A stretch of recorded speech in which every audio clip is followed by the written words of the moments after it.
ازيكم عاملين ايه؟ النهارده انا جبت لكم حاجه جديده هجربها معاكم. انا لقيتها عند الراجل مكتوب عليها ايه؟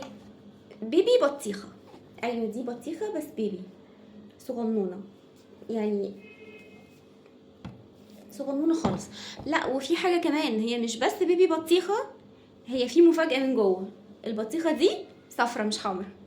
تعالوا نفتحها ونشوف هيبقى طعمها ايه، هتبقى زي الحمرا وزي الكبيره ولا هي مختلفة عنها.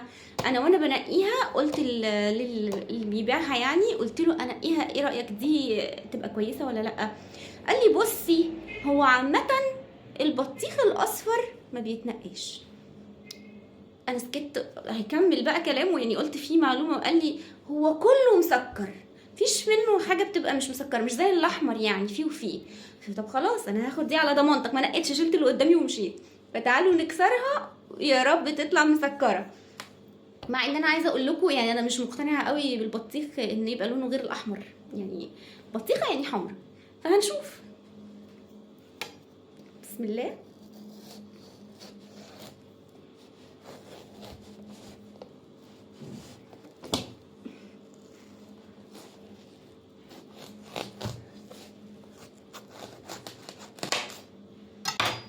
بصوا، صفرة، هي فيها حتت من الاطراف، يعني شكلها مش مظبط قوي، بس المهم طعمها. تعالوا بقى ايه، نكسر منها حته كده ونشوف.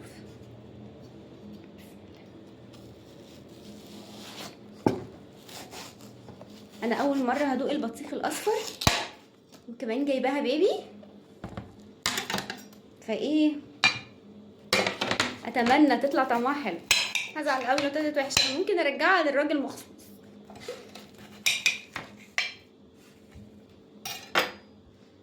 ندوق مع بعض بقى. بسم الله.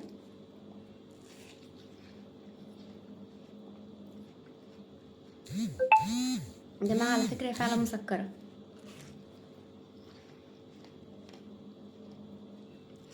مسكره، بس مفيش اي فرق خالص في الطعم بينها وبين البطيخ الاحمر العادي، يعني مش عارفه، مفيش فرق خالص. انا قلت هيبقى فيه طعم مختلف كده، فيه هنت حاجه تانية غير البطيخ بتاعنا، لا هو البطيخ الاحمر.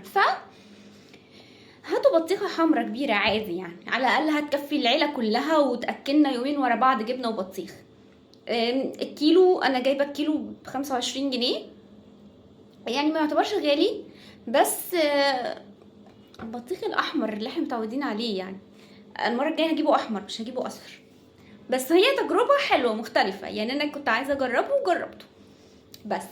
فشكرا لعمو اللي قال لي ان البطيخ الاصفر كله حلو، والله انت ما كذبتش. يلا سلام.